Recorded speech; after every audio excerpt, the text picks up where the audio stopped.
ko, pakinggan mo, panawagan para sa'yo. Ang buhay ay ihanda na malapit nang magwawakas itong mundo. Sa krus ng Kalbaryo, siya'y nakalipa, nag-aantay kung kailan ka lalapit sa Kanya. Mga sugat na kay hapi, Kanyang titiis, upang kamtan mo ang kaligtasan mo. Sa langit at lupa ay ating makikita mga palatandaan, malapit nang magwawakas itong mundo. Sa krus ng Kalbaryo, siya'y nakalipa, nag-aantay kung kailan ka lalapit sa Kanya. Mga sugat na kay hapi, Kanyang titiis, upang kamtan mo ang kaligtasan mo. Magpasya ka ngayon habang may panahon, alinlang ay pawiin na, baka ang pintuan ay biglang magsara. Sa krus ng Kalbaryo, siya'y nakalipa, nag-aantay kung kailan ka lalapit sa Kanya. Mga sugat na kay hapi, Kanyang tinitiis, upang kamtan mo ang kaligtasan mo.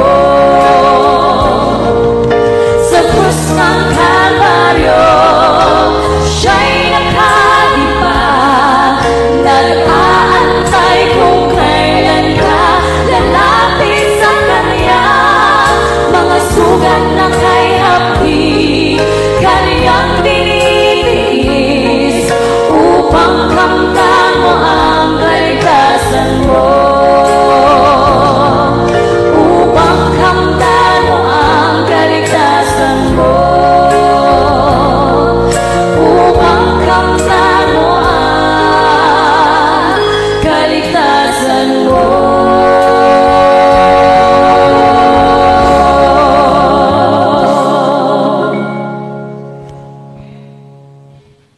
Okay,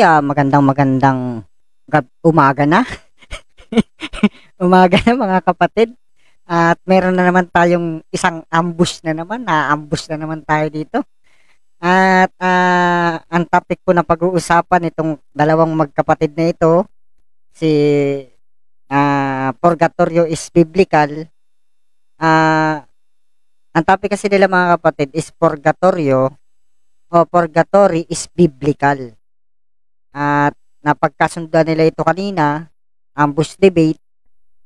Ang nailagay ko nga dito, first speaker kasi nagmamadali na tayo Pero affirmative ito mga kapatid. That's, negative naman po si Bro Denmar Santiago ng SDA. At affirmative naman po dito si Boy Letra ng Roman Catholic Church. Mga kapatid, ano po ang oras na napagkasunduan ninyo? 10-7 Ano bro? lang. 10-7. 10-7. Medyo naglalaylo na ako ng boses ko dito kasi Bumubulong ka na. okay.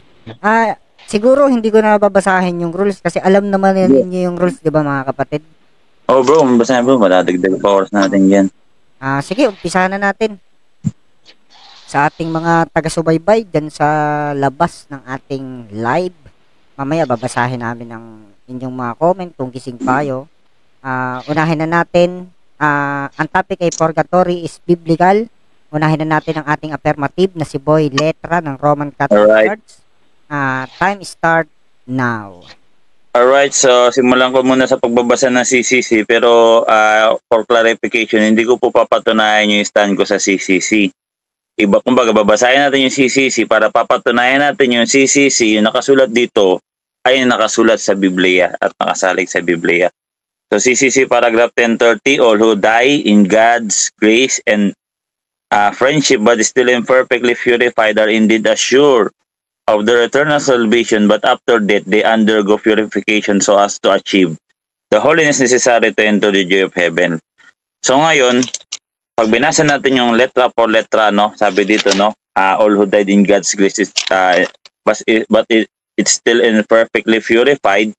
So mga namatay sa bihaya at grasya ng Diyos na hindi pa fully or hindi pa kompleto yung kanilang purification, ar kailangan nilang i-assure or mag-indeed ng mag-undergo ng purification so as to achieve the holiness necessary to enter the joy of heaven. So saan mabasa yan? Sabi dito, no, mga perfect daw, no, yung mga kailangan daw sa langit perfect. So saan mabasa yan? Siyempre letra po letra na kagad kasi 10 minutes pa lang, no? 10 minutes pa lang. 10 minutes lang po ang ating oras. Letra por letra na kagad. Ito sa Zacarías 13:9, letra por letra. At aking dadalhin ang ikatlong bahagi sa apoy. So merong lugar kasi pagdadalhan. Ang ikatlong bahagi sa apoy. So ito po ay lugar na may apoy.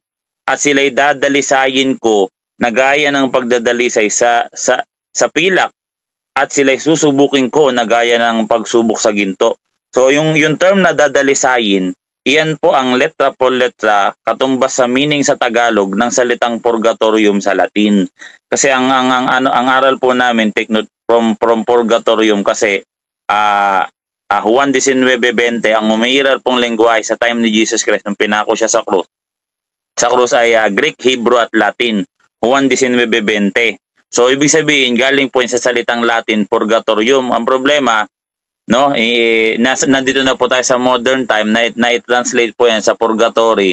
Pero ang etymology niyan ay pagdadalisay. Yan nga po yung mabasa natin sa Zacarías 13:9 na aking dadalhin ng ikatlong bahagi sa apoy upang sila'y dadalisayin. So andun na rin yung state at yung term na dadalisayin, yan po ay equivalent sa salitang purgatorio. Kaya nga kailangan natin yan pag-aralan or i-explain yung etymology niyan. Kasi ayon sa unang Korinto 14 talatang 9 hanggang 9 hanggang 11, gayon naman kayo kung sa isang wika ay nagsasalita kayo ng hindi nauunawaan, paanong malalaman ng sinuman kung ano ang sinasabi sapagkat sa hangin kayo nagsasalita? So kailangan daw pag magsasalita tayo sa isang wika, kailangan naiintindihan ng kausap natin. No, dahil anong silbi nito? Lalabas niyan sa hangin daw magsasalita. Walang alinlangan na napakaraming uri ng wika. So iba't iba pong uri ng wika, batay sa Biblia letra po letra, sa sanlibutan, at wala isa man sa ito ang walang kahulugan.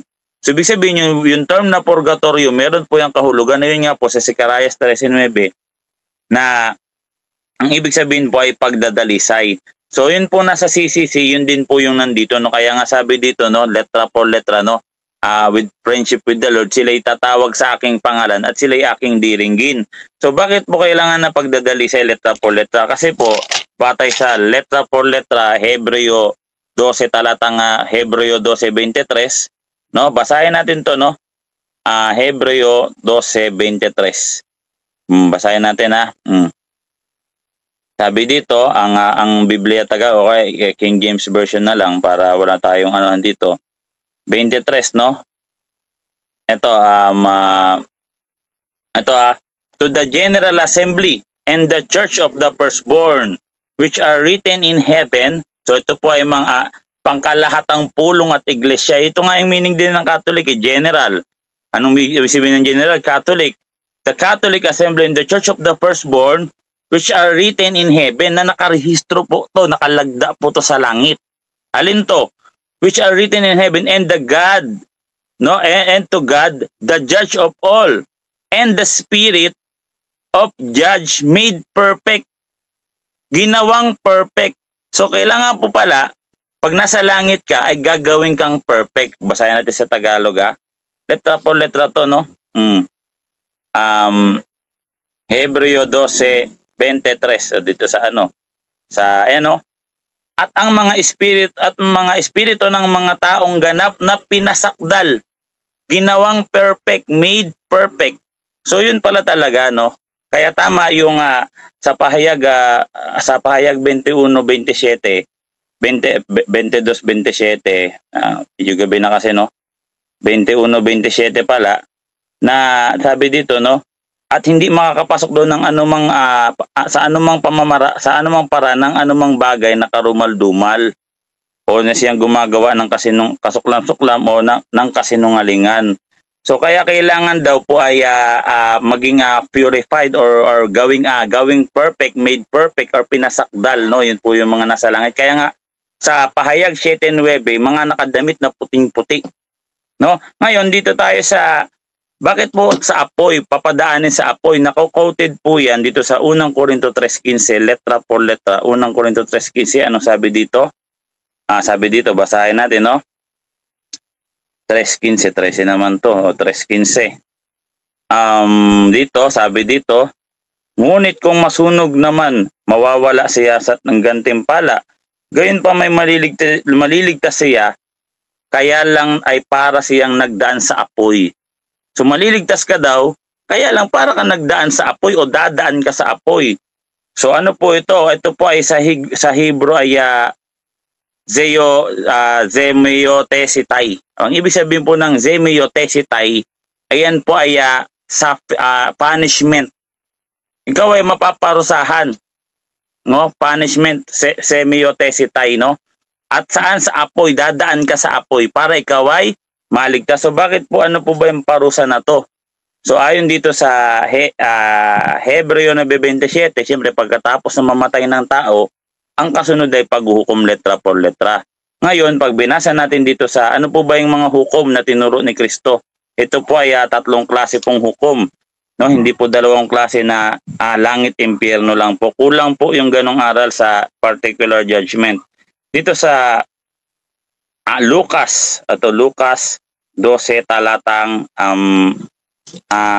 sa 43, siyempre para hindi tayo may strawman fallacy, ilatag ko na rin yung dalawa pang uri ng judgment na doktrina ng Roman Catholic Church, no? Ang sabi po dito sa mapalad sa 43, mapalad ang aliping iyon na mararatnan ng kanyang Panginoon na gayon ang ginagawa, no? Sabi dito, tunay na sinasabi ko sa inyo, sa kanya ipagkakatiwala ang lahat ng ari-arian. So ipagkakatiwala daw ang lahat ng ari-arian. Ano pong ari-arian yun? Siyempre yun nasa Juan 14:21. Yan po yung tahanang kasama ng Diyos, no? At dito naman sa 45 hanggang 46, no? Ito naman po yung paparusahan, buong bigat na paparusahan. Ito na po ng impyerno, no? Ang 45 hanggang 46, no? At sa 47, 48, dito natin mabasa ang letra por letra na ang aliping nakakaalam ng kaloob ng kanyang Panginoon, ngunit magpabaya o ayaw tumupad sa ipinapagawa nito ay paparusahan ng mabigat. Ngunit ang aliping nakakaalam ng kaloob ng kanyang Panginoon, magkulang man siya, ay sa kanyang tungkulin ay mapaparusahan lamang ng magaan letra por letra. Ang binigyan ng maraming bagay ay hanapan ng maraming bagay, at ang pinagkatiwalaan ng lalong maraming bagay ay pananagutin ng lalong maraming bagay ng letra por letra. So sabi dito, no, meron pong parusang magaan na tinutukoy po ang ating Panginoong Hesukristo, no? At ito po parusang magaan, ito po yung nakahanay sa pangatlo, langit, impyerno, at ito po yung pangatlo. At in-explain po ito sa 58, no? 58 hanggang 59. Kapag ikaw ay isinakdal, sikapin mo makipagkasundo ka sa nagsakdal sa iyo bago dumating ang sa hukuman. Baka kalad ka rin kaniya sa hukuman. At ibigay ka ng hukom sa tanod, ibilanggo ka naman nito. Sinasabi ko sa iyo, hindi ka makalalabas doon hanggat hindi mo mapagbayaran ang kahuli-hulihang sentimo. So ayon dito, no, papabilanggo ka daw, ang sabi dito, kapag ikaw ay isinakdal, sikapin mo makipagkasundo. So hindi po ito hukuman pang lupa, kasi po yung mga apostol, take note po, no, sila po ay pinabilanggo po sa kulungang pang lupa, pero hindi po sila nakipagkasundo. Hindi po sila ibig sabihin po ito po ay hukuman kung saan ang Diyos po ang uhukom Time na dito, po. napaparusahan lamang ng magaan. Ano mo na ang tubig ha? Okay, sige. Bago tayo mag-conclusion, conclusion agad din mo, antok na. Cross-examination, ay sabi dito ni Chef Roman Catholic Apologist, congrats Pro John Paulo Cruz, aka Boy Letra. Yan. Thank you. Nandyan na ba yung ating... Dito na. Okay na bro, andito na ako bro. Nandyan na. Oo. 7 minutes. Ayusin muna natin. At nakabukas ba ng camera si ano? Buka. Okay, wait na. Pakinggan. Bro yung ano ko sa'yo bro pa-mirror ako Oo, teka lang. Baka nakasarado na naman eh. Yung kay Zach ba nakabukas yung kanina? Bro Jeff? Para nakikita kayo pareho dun sa ating live. Pagdikitin mo kami para maganda. Yan, magkadikit na kayong magkadikit. Yan. Kayong nasa isang room. Yung kay Zach ba naka-open cam din ako no? Naka-open cam? Oo, okay. Pagdikitin mo na lang kami para ano. Yan. Okay, magkadikit na kayo. Ay, hindi tayo pwede magkadikit kasi pag magkadikit tayo, nasa bataan na rin ako pag ganyan. Sa camera lang, sa camera. Sige, dadako na tayo sa cross-examination. Kapatid na Denmar Santiago. Sa Okay. topic na purgatory is biblical. Time start na. Okay. Ginamit mo unang-una yung sa Zacarias 13:9, kung hindi ako nagkakamali, 13:9. Dito sa Zacarias 13:9, ang idadaan o dadaan sa apoy, no, nasusubukin sa apoy, yan ba ay mga patay na o buhay pa? Sabi ayon sa letra por letra, iyan po ay mga tao na dadalisayin. So yan po ay mga namatay na, Hebreo 9:27. Pagkatapos na mamatay ng tao, ang kasunod po ay paghukom. Okay. Next question.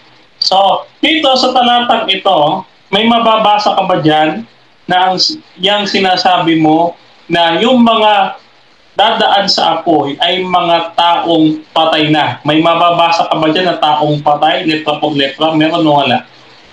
Wala, kasi sabi sa unang Timoteo, ay ikalawang Timoteo 3:15-16, ang lahat ng kasulatang kinasihan ng Diyos ay magagamit natin. Pero sa ibang talata, mayroon unang Pedro 4:6 letra por letra, sapagkat gayon din, no, na ang dahilan bakit ang ebanghelyo ay pinapangaral maging sa mga patay, bagamat sila'y nahatulan sa laman, sila ay mabubuhay sa espiritu tulad ng sa Diyos, letra por letra. Unang Pedro 4:6. Next. Sa makatuwid, kapatid. Sa makatuwid, no? Ikaw lang ang nagsabi at hindi mababasa dito sa talata, letra por letra, na taong patay dadaan sa apoy para dalisayin. Tama o mali? Hindi, kasi hindi ko naman sinabi dyan na sinabi dyan yung patay. Ayon sa unang Timoteo, ikalawang Timoteo 4:1-6, ang lahat ng kasulatan ay magagamit. Hindi po sinabi ni Apostol Pablo na babasahin natin lahat sa isang talata. So ang sabi sa Zacarias 13:9, yung ikatlong bahagi dadalhin sa apoy upang dalisayin. Dito naman sa unang Pedro 4:1-6, 4:6 pala, yung mga patay ay pinangaralan ng ebanghelyo. Bagamat sila ay nahatulan sa laman, sila ay mabubuhay na sa espiritu Next tulad ng sa Diyos, question. letra por letra. Next question. Okay, next question. Yung nasa Hebrews chapter 12:23, yung Church of the Firstborn. No, letra por letra, nasaan ang mga ito? Nasa langit o nasa purgatorio? Letra por letra. Nasa langit po, kasi sabi dito sa Hebreo 12:23, no? The General Assembly in the Church of the Firstborn ay the Spirit just made men made perfect. So ginawa po silang perfecto, kaya nakapasok na sila sa langit. So paano sila gagawing perfecto? Letra por letra.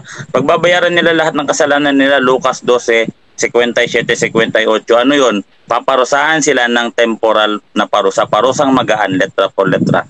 Lucas 12:48. Next question. Next question. Yung unang Korinto 3:15.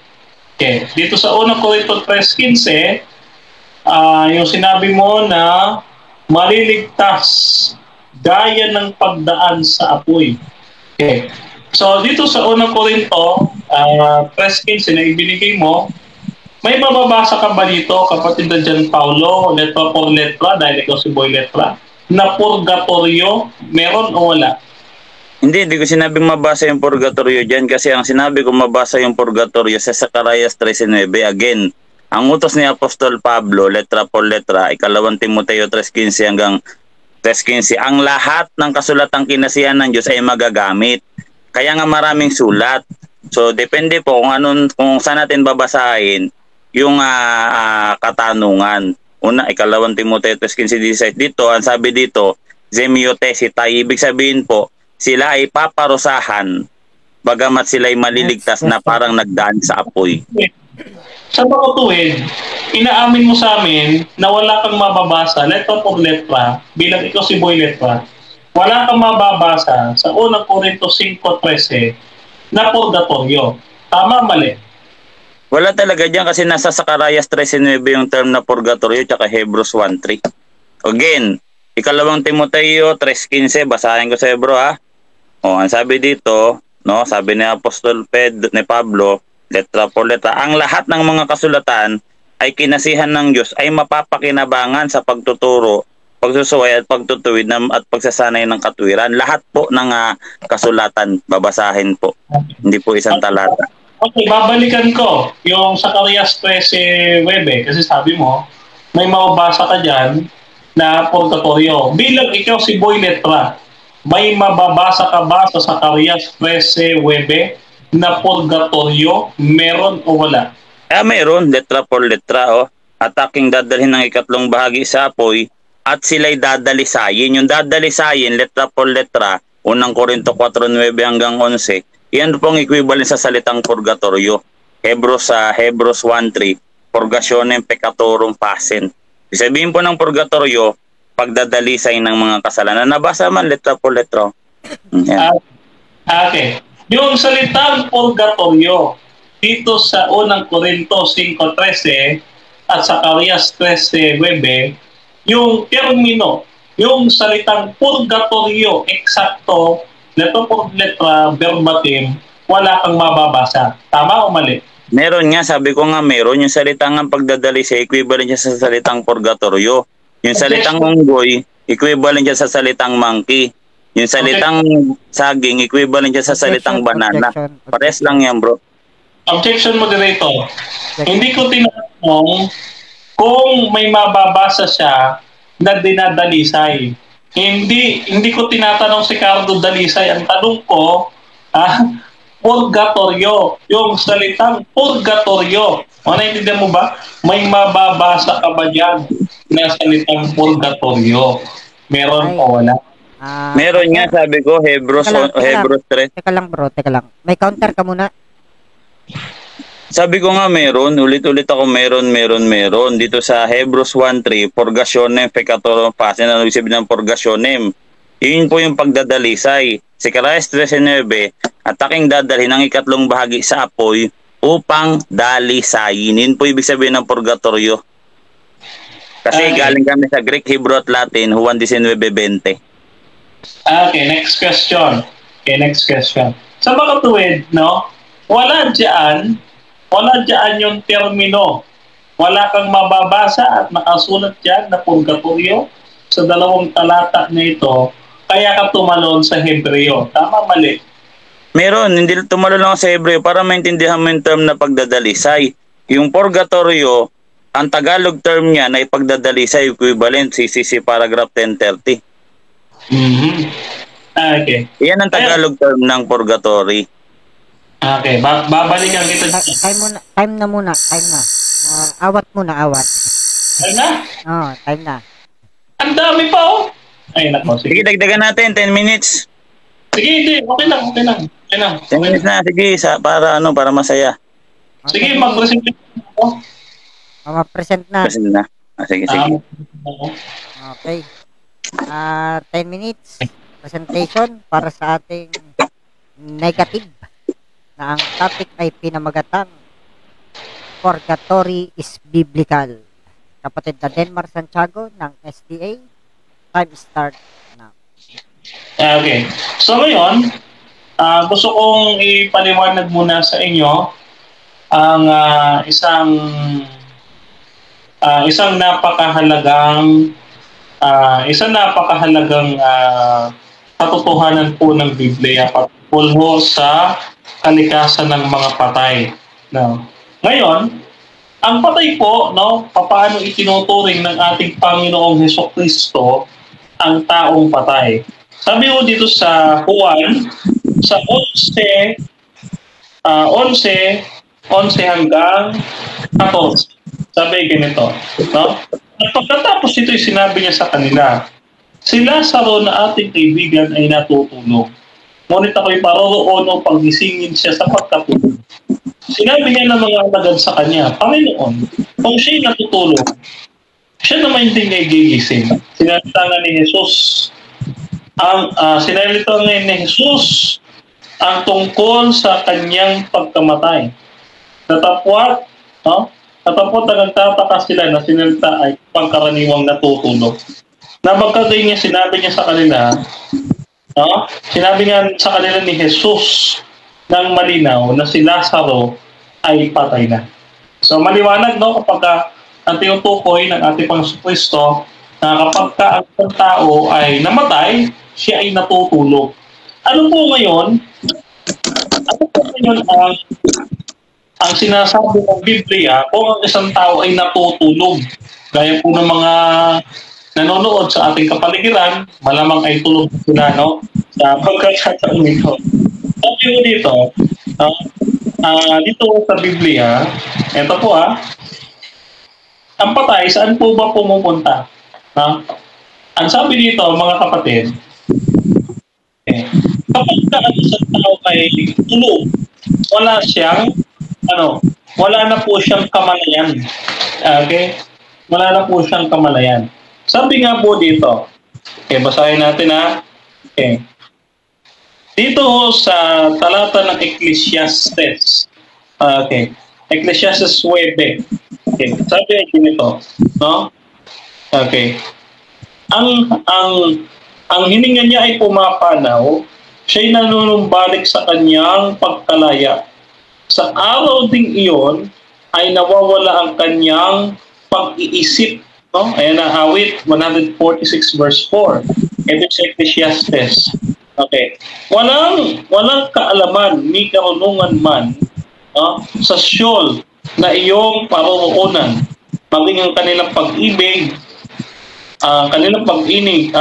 ay papanaw, mawawala ngayon, sapagkat nalalaman ng mga buhay na sila'y nangamatay. Ngunit hindi nalalaman ng patay na ang ganong bagay. No, maliwanag dito sa Ecclesiastes 9 na wala talagang kaalaman ang patay patungkol sa mga bagay. No? Sabi pa dito, no? Nawawala ang kanilang pag-iisip. Kaya may mga paniniwala ang Roman Catholic, no? May mga paniniwala ng Roman Catholic na nanalangin pa rin sila sa patay. Ano po ang sabi ng Biblia patungkol sa mga nananalangin sa patay? Sabi ho dito, sa Levitico 20:21, no? Ang makasumpong daw ng nakikipag-usap sa patay, no? Siya ay walang salang dapat patayin, no? At ito ay hindi sa Diyos, no? Ngayon, ang ay pupubasa. Diniretso po ba yan sa langit, sa impyerno, o pumunta ng purgatorio? No? Ito po, ang patay, sabi ho dito, sa talata ng Juan 5:28 hanggang 29, ganito sabi, huwag ninyong ipagkilala sapagkat dumating ang oras na lahat ay nangasa libingan ay makarinig ng kanyang tinig at mga glabas, sapagkat ang mabuti ay pagkabuhay na maguli sa buhay, at ang sigawan ng masama ay sa pagkabuhay na muli ng paghatol. Okay? So, maliwanag no, yung mga patay ay nasaan? Nasa libingan. At hanggang kailan po sila nandyan sa libingan? Ayun po dito kay Job 14:12 hanggang 14. Ganito sabi. Gayon ang isa sa nabubuwal ay hindi na bumabangon hanggang sa ang langit ay mawala. Sila ay hindi magsisibangon at magigising man sa kanilang pagkakatulog.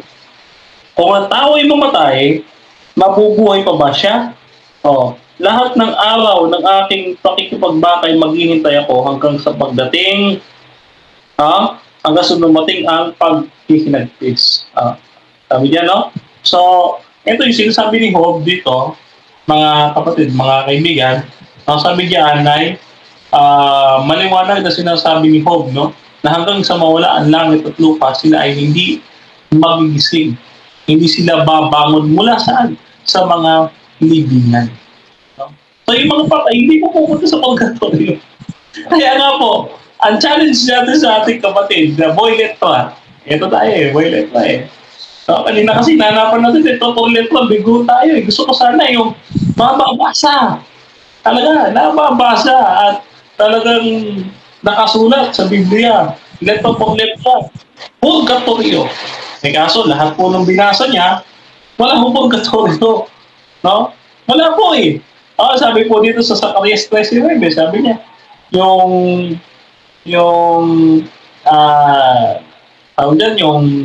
pagsasalang sa apoy, no? Yung paglilinis daw, sabi niya gano'n. Hindi ko naman tinatanong yun Ang tanong ko, yung purgatorio, hindi ko tinatanong yung paglilinis. Wala akong pakialam dun sa sa kung ano man yung meaning ng purgatorio. Ang ating paksa, ulitin ko, purgatory is biblical. When you say biblical, dapat mapabasa mo sa Bible, biblical. So, ikaw si boy letra. Kailangan may nabasa ka. May nabasa ka purgationem. Hindi po purgatorio yun. At isinalin po yun sa English na cleansing. Dapat po, isalin nyo na purgatory. Kung yun po ang actual na pagkakasalin nila. Wala po talaga na itatayo hanggang dito, no? Ito dito, unang Korinto 5:13. Unang Korinto 5:13, ito, wala rin purgatorio. Okay? So, ito mga taong ito, tatlong grupong itong sa Zacarias 13:9, tatlong tao po ito. Sa kasaysayan po, nandiyan po yan sa Book of Acts chapter 2. No? Book of Acts chapter 2 verse 38. No? Sabi diyan, yung mga nangasa malayo sa mga anak ninyo at sa mga nasa mga malayo. So, ibig sabihin, mula sa Hudyo, sa Hintil, at sa atin, remnant. Itong ikatlong grupo ay remnant, iiwan at idadarang sa apoy. Open dansayin, susubukin. Ito pala, buhay pa lang sinusubok na hindi pagpatay ka na, susubukin ka na. Kasi, sabi nga dito no? Ulitin natin yung wala nga silang pag-iisip. Sabi dito, ang hininga niya pumapanaw at siya'y nanunumbalik sa kanyang pagkalupa. At sa araw din niyaon ay mawawala ang kanyang pag-iisip. Paano po dadaan pa sa pagsubok wala nang naisip niya, parang zombie na. No. Parang ganito Parang ganito. Paano po kakatulan ang isang zombie? Wala na nga po siyang isip Hindi niya na po maalala yung mga bagay na ginawa niya. Kasi ang paghatol, when you say hatol, tatanungin sa'yo ikaw ba'y guilty sa ginawa mo? Pagdating doon sa guilty, may diwa May diwa pa siya. Kahit sa korte, no? May diwa pa siya. Ngayon, nagbasa siya Hebreo 10:23, yung Church of the First World. Sabi niya, dadaan na naman daw sa apoy, sa cleansing, sa paglilinis, ginagawang perfecto daw. Ngayon, tinanong natin, nasa ba ito? Nasa langit. Wala sa purgatorio. Muli, no, hindi paksa natin yan. Kasi nasa langit na yan Ang patunayan mo, yun nasa purgatorio. Ngayon, babasa pa tayo, Babasa pa tayo, sana may oras pa. Sabi dito, sa awit 6:5, ang patay ay hindi na pumupuri sa Panginoon. At sino mang nabababa sa katahimikan, sino mang nabababa sa katahimikan, Awit 115 verse 17. Awit chapter 6 verse 5, sapagkat sa kamatayan ay walang alaala sa iyo. Okay? Walang Okay, alaala. Oh. Okay, time na po mga kapatid. At dyan naman natapos ang ating negative na si Brother Denmar Santiago ng SDA. Ulitin po natin ang topic po nila na kanilang pinag-uusapan ay purgatory is biblical. Ang affirmative po dito ay si Boy Letra ng Roman Catholic Church at ang negative naman po ay si Denmar Santiago ng SDA. At ngayon ay dadako naman po tayo para sa cross-examination ni kapatid na Boy Letra kay kapatid na Denmar Santiago. Set na natin ang oras. Ilang minutes? 7. 10-7 eh. Okay. Okay. Sige, kapatid na Boy Letra. Alright, sabi mo ang patay wala nang naaalala. Diba sa Mateo 17:3?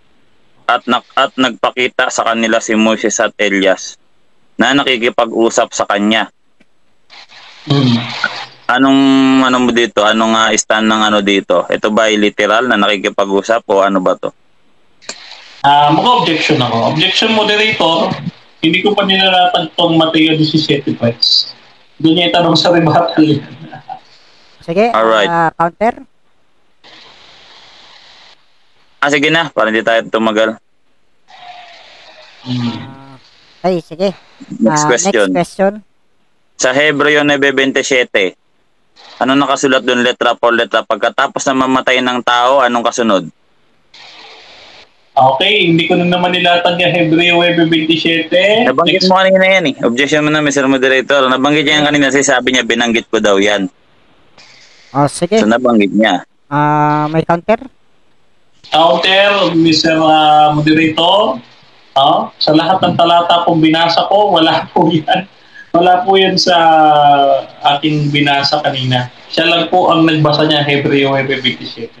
Ang binabanggit ko po kanina is Hebreo 10:23, yung Church of the First Word. Pero yung Hebreo 9:27, hindi ko pa po tinatouch yan. Sige, ito na lang. Aware ka na ang katumbas. Sige. Teka lang bro.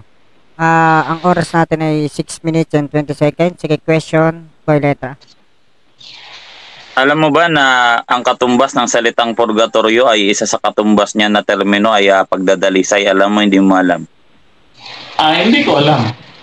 Kasi kayo lang ang gumagawa niyan ng terminong yan na wala naman niya sa Biblia. Kaya nga sabi ko sa iyo, kung ikaw si Boy Letra, basahin mo nga sa amin letra por letra, verbatim, yung purgatorio sa Bible. Ngayon, wala ka naman mabasa. Paano namin maunawaan yan? Sabi, ang kasulatan ay magagamit sa pagtuturo. Ikaw na rin nagsabi, o ikalawang Timoteo 3:16. Paano mo ituturo kung wala namang mababasa? Ano may mababasa ka? Next question. Sa unang Korinto 14:9, gayon din naman kayo kung sa isang wika ay nagsasalita kayo nang hindi nauunawaan, paano malalaman ng sinuman kung anong sinasabi sapagkat sa hangin kayo nagsasalita. Sa 11, subalit kung hindi ko nalalaman ang kahulugan ng wika, ako ay magiging isang banyaga na nagsasalita at ang nagsasalita sa akin ay magiging isang banyaga. So nagsasalita ka pala nang hindi ka gaya ni Pablo dahil nagsasalita ka nang hindi mo alam yung meaning. Objection, moderator. Hindi ko po nilatag yung 1 Corinthians na sinasabi niya, no? Hindi ko po sasagutin niya. Counter? Sige, next question. Okay, next question. Dito sa Juan 19:20, ano yung unang salita nila Kristo dyan na binanggit? English, Tagalog ba o Greek, Hebrew, Latin? Next question, kung po nilatag yan, Juan 19:20, magtanong ka sa presentation ko. O sa presentation ko magtanong. Next sige. question. Dito sa lahat ba ng talatang nilatag mo, saan mo nabasa na walang pagdadalisay sa mga namatay na kaluluwa? Sa lahat ng talata, letra por letra. Okay, saan talata? Okay. Letra por letra. Sa single 28:19 na 29, ang sabi diyan, no? Ayan, sabi diyan, huwag ninyong ipagkikilala sapagkat marami sa inyo, lahat na nangasalibingan, ay makakarinig ng kanyang tinig. Sa makatuwid, yung mga patay dito, nasa libingan, wala sa purgatorio. Kaya dapat basahin mo sa amin, letra por letra, yung patay, dumidiretso sa purgatorio na sinasabi mo. Question. Next question. Ano pinagkaiba ng kaluluwa sa bangkay? Okay. Walang pagkakaiba sapagkat tayo po, no, Genesis 2:7, tayo ay hiningang binigyan ng hininga ng buhay, tayo naging buhay na kaluluwa. Tayo po yan mismo, no? Kaya nga kapag namatay tayo, kasama pati katawan, hindi po pwede na patay yung diwa, buhay yung katawan. No, hindi po pwede, no? Magkasama po yan, nag-ooperate. So next question. Pag pinatay ka ng tao ngayon, mamamatay na rin yung kaluluwa mo. Okay, yes or no? Yan, no. No. Teka muna. Sasagutin mo ba hindi? Hindi ko sasagutin. 10 seconds ako. Okay. Hindi ko po sasagutin sapagkat sabi niya, mamamatay din ba yung kaluluwa mo? Kami yung kaluluwa. Pag pinatay mo yung kaluluwa, patay ka na rin kasi ikaw yun mismo. Pero pag sabi mo kaluluwa mo, ibig sabihin nakahiwalay. Hindi po ganun ang turo namin. Okay. Ulitin ko, tintanong nga for clarification na. Pag pinatay ka ba ng tao ngayon na mamamatay tao, mamamatay din ba yung kaluluwa mo? Wala nga kaming aral na hiwalay ang kaluluwa. Yes or no? Kaya nga yes or no for qualification, yes or no? Pag pinatay ka ba ng tao, mamamatay tao ngayon, patay na rin yung kaluluwa mo? No. Tao, mamamatay tao, papatayin ka? No, hindi ko nga sasagutin. Okay, next question. Ayon sa aral nyo, pag pinatay ka ba ng taong mamamatay tao ngayon, pamamatay din ba yung kaluluwa mo, yes or no? Sabi mo, magkaparehas. No, ulit. Hindi mamamatay. Hindi nga namin aral namin. Objection mo na nga, Mr. Moderator. Okay. Ang tanong ko kasi, Mr. Moderator, base sa aral nila, hindi ko tinatanong kung aral nila. Ito, Mr. Moderator, patanong. Pag pinatay ba siya ng tao ngayon, ako, pag pinatay ba ako ng tao ngayon, ayon sa aral nila, for qualification, clarification lang to para hindi tayo ma-strawman policy. Pag pinatay ba ako ng isang tao ngayon, mamamatay din ba yung kaluluwa ko? Yes or no? Yun yung tanong. Counter? Ulitin ko yung sagot, Mr. Moderator. Counter. Teka lang. Counter ba yan o sasagot ka na? Sagutin mo na. Ito po counter ko. Mr. Moderator. Nandito po sa likod ng Bible namin, yung aming official doctrine. Ngayon, yung sinasabi niya, pag namatay ka, mamamatay yung kaluluwa mo, pinalalabas niya na kapag kasinaksak ako sa katawan, no? Sasaksakin din yung kaluluwa. Hindi po magkahiwalay yun sa amin. No? Wala po kaming doctrine ng ganyan yung kaya yung question, mali. So, ibig sabihin bro, pagka pinatay ako ngayon, automatic patay yung kaluluwa. Moderators muna tayo. Start the clock 1 minute and 58 seconds. Question o letra? Ito for qualification lang to ayon sa aral nyo bro. So, ibig sabihin pala, hindi yan magkaiba yung kaluluwa at katawan. So, pag pinatay pala ako ngayon ng isang tao, patay na rin yung kaluluwa ko. Pag pinatay yung laman, patay na yung kaluluwa. Yes or no? Yes, dahil ikaw mismo yung kaluluwa. Genesis 2:7. Sa alabok, ngayon, ikaw ay hiningahan ng buhay. Kapag kayo sinaksak, ikaw yan eh. No, ikaw yan. So ngayon, walang kinalaman ito sa topic natin. Yung patungkol sa kaluluwa. No? Actually, ang ating topic ay purgatorio. Purgatorio, walang kinalaman sa kaluluwa. Naman ito tinatanong mo. Actually, mag-aral ka muna ng stand namin dyan sa patungkol sa... Next question. Sa Mateo 10:28, at huwag ninyong katakutan ang mga pumapatay ng katawan, ngunit hindi naman nakakapatay ng kaluluwa, kung di katakutan ninyo siyang mamumuksa ng kaluluwa at ng katawan sa impyerno. Tatanggapin mo yung letra por letra na pag pinatay ka ng tao, hindi kayang patayin yung kaluluwa mo. So yung Diyos lang yung may kaya nun. Tanggap mo yung letra por letra, Mateo 10:28. Letra por letra yan. Objection, moderator. Hindi ko po tinatouch sa aking presentation ng Matthew chapter 10 verse 28. Ulitin natin ang objection po, base po doon sa rules natin na sa first presentation ay hindi po maaaring magtanong ang kabilang panig nang wala doon sa aking inilatag. Doon siya magtanong sa aking Okay, presentation. Nakapos ba yung time, Mr. Moderator? Pag nag-object siya, nakapos ba yung time? Nakaposan time, pareho kayo. Nakaposan time kapag nag-object kayo pareho. Tinutuloy ko lang ang time kapag may question na or sumasagot. Next question na, hindi na ako mag-counter. Okay. 39 moderators, ano tayo time ha? 39 seconds. Question, Okay. please. Sunod na tanong, sa dilatag ko, ayon sa nilatag ko, negative ka. Lucas 12, 47, 48. Parusang magaan. May aral kayo niyan? Meron, wala. Ilatag mo kung meron. Meron. Sapagkat po ang binabanggit po dyan ay talinghaga. Yan po ay patungkol. Objection mo na, Mr. Moderator. Sige.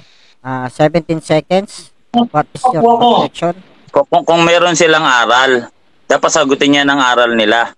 May mababasa siyang aral nila. Parusang magaan sa doktrina nila, meron o wala. So, yun yung tanong ko po. Meron nga. Ito na nga, sumasagot eh. Counter o sasagot na? Sasagot na, sasagot na.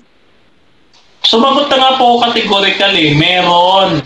Ito nga po ay tumutukoy sa mga buhay. Kasi ang aming doktrina na investigative judgment, yan po ay patungkol po sa buhay. No? Ang paghuhukom po ng Diyos ay sa buhay. Kasi ito, yung sinasabing paghuhukom afterlife, no?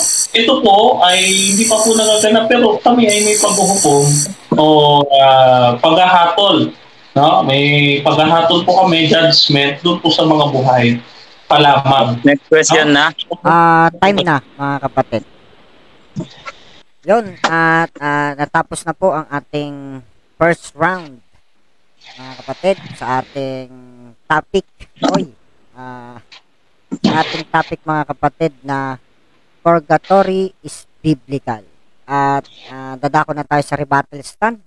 At dito sa rebuttal stand, sa cross-examination ay pwede na magtanong, inilatag man o hindi inilatag. 10 minutes, kapatid na boy letra ng RCC. Time start now. So, yun, no? Actually, talagang alam ko naman na yung aral nyo. Na pagka pinatay ka, kunyari pinatay ka ngayon, pati yung kaluluwa mo patay na kasi iisa lang yun. Yung katawan at kaluluwa iisa lang. Kaso nga lang, taliwas sa turo ni Kristo mismo, ng founder ng Roman Catholic Church. Anong sabi ng founder ng Roman Catholic Church sa Mateo 10:28? At huwag ninyong katakutan ang mga pumapatay ng katawan. Merong pumapatay ng katawan. Kaya nga ang tanong ko sa kanya, pag pinatay ka ba ng taong mamamatay tao ngayon, pati kaluluwa mo patay na? Sabi niya, yes. Ngayon parang umilag, no. Hindi ko naman sagot niya. Basta sabi niya, hindi niya nilatag. Ulitin ko, no. Sa lahat po na nakikipagdebate sa akin, normal po yan na sasabihin nyo na hindi ko nilatag. Kasi ang itatanong ko ay kasiraan ninyo. Lahat ng mga kadebate ko, lahat ng itatanong ko mga talata, hindi nyo talaga ito ilalatag kahit hanggang bukas tayo magdebate kung hindi ko ito babanggitin. So babanggitin ko ito sa tanungan. Ngayon, nasabi dito, at huwag ninyong katakutan ang mga pumapatay ng katawan. Ngunit, hindi nakakapatay ng kaluluwa. Hindi magkaiba yung katawan sa kaluluwa. Batay sa letra por letra. Ano sabi dito? Kung di katakutan ninyo siyang mamumuksa ng kaluluwa at ng katawan sa impyerno. So, magkaiba talaga yan. 'Di ba? At yung binasa niya kanina ng mga katawan, ng mga walang naalala, refer po yun sa bangkay. Mali ka na nabangga kasi alam mo naman, boy letra tayo, mas maalam tayo sa talata, bro. Awit 39. Ano yung wala naalala dito? Ito po yung katawan na sinabi ni Kristo na huwag kayong matakot sa pumapatay ng katawan. Basa. Awit 39. Ito, basahin natin. 9. Anong pinagkaiba mayroon sa aking dugo? Dugo yan, no? Part yan ng katawan, substance yan. Kung ako'y bumaba sa hukay, so yun nga, bumaba sa hukay, yung dugo, pupurihin ka ba ng alabok? Alabok pala. Genesis 2:7. No, ang tao nilikha sa alabok at hininga ng Diyos. No? Pupurihin ka ba ng alabok? Isasaysay ba nito ang iyong katapatan? So hindi ka na mapupuri ng alabok, di na mapupuri ng alabok yung Diyos, hindi na rin masasaysay yung katapatan kasi yun nga yung matutulog, wala nang naaalala yun. So hindi namin kakausapin, wala po sa stand ng Roman Catholic Church na ang bangkay po nakakapagsalita. Stand po yan ng mga satanista na nagpaparody sa Roman Catholic Church religious service kagaya ng mga zombie apocalypse. Yan po ay parody sa aral ng tunay na iglesia na resurrection ng resurrection ng humanity or ang pangunahin diyan si Kristo. So hindi po namin naaral yan na makakapagsalita po yung bangkay. Ang dapat debatihin mo diyan yung mga nangunguna, yung mga bulaang propeta na pinapangunahan ng Biblia na kung ano-anong kinukonklusyon na sa darating na panahon magkakaroon ng mga zombie apocalypse. Yung mga zombie magsasalita or mangangain ng tao or makakagalaw pa. Sa aral po ng Roman Catholic Church, pag ang laman walang espiritu, walang buhay. Spirit or soul, Wisdom 15:11, parehas lang po yan, batay sa letra por letra Wisdom 15:11. Ngayon, ito ang tunay na dapat niya na hindi mo nakita. Ngayon, hindi mo to ilalatag. Lahat talaga to, hindi mo to ilalatag lahat ng sasabihin ko ngayon. Ecclesiastes 12:7, ito po yung pagkatapos na mamatay ng tao, no? At ang alabok ay bumalik sa lupa. Yun nga, yung bangkay, yung walang maalala, lahat ng talatang binasa mo, tama yun, repair po yun sa bangkay. No? Nagaya ng una, yun nga, Genesis 2:7. At ang espiritu ay bumabalik sa Diyos na nagbigay nito. Yun nga yung paghukom. At ang paghukom po ng Diyos, letra por letra, Hebreo 9:27. Basahin natin ha. Ito, letra por letra to. Ang nangyayari kasi niyan, hanapin mo sa Hebreo 9:27 salitang purgatorio, wala dito. Kasi hindi po stand sa Biblia ng buong Roman Catholic Church na lahat po ng doktrina babasahin po natin sa isang talata. Wala pong ganun. Mali po yan sa sinabi ni Apostola Pablo. Sabi dito, Juan 9:27, letra por letra, yamang itinakda sa mga tao ang mamatay na minsan at pagkatapos nito ay paghuhukom. Mabasa man. Letra por letra man to. Sinabi ba dito pagkabuhay? Kasi kung mag-aapila ka sa final judgment, doktrina din po namin yan, no? Yan po ay nasa Lucas 6. Lucas ay Juan 5, 27 hanggang 29, Revelation 10, Revelation 20:13 to 14, at Mateo 10, talatang 27. So yun po yung doktrina namin na final judgment, at meron po, at hindi po yan ang usapan. Ang usapan natin, itong particular judgment, dahil ito sasagi talaga, ito talaga yung magbabangga sa Catholic at SDA. No, kasi nga ang aral ninyo, ang tao pag namatay, iyon na rin yung kaluluwa, yung bangkay, iyon na rin yung kaluluwa. Kasi taliwas talaga bro sa sinabi ni Jesus Christ, no? At take note po, ang binasa po natin, ito po ay kaliligtas ng kaluluwa sa gospel po ito. Basahin nga natin yung Lucas Roma 1 talatang 16. Basahin natin ha. Sapagkat hindi ko ikinakahiya ang ebanghelyo, sapagkat ito ang kapangyarihan ng Diyos para sa kaligtasan ng bawat sumasampalataya, unay sa Hudyo, gayon din may sa Grego. Anong kaligtasan? Kaligtasan po, kapahamakan sa impyerno. Yun po yung ebanghelyo. Kasi kung ito ay kaligtasan ng panglaman, ano bang sabi ni Kristo? Huwag kayong matakot sa pumapatay ng katawan. Ayun yung gospel Kung nyari, yung mga anti-Catholic sa unang panahon, sila Nero, Emperor Nero, ayan, alam niyo yan. So ang gagawin nila, papakain kita sa leon.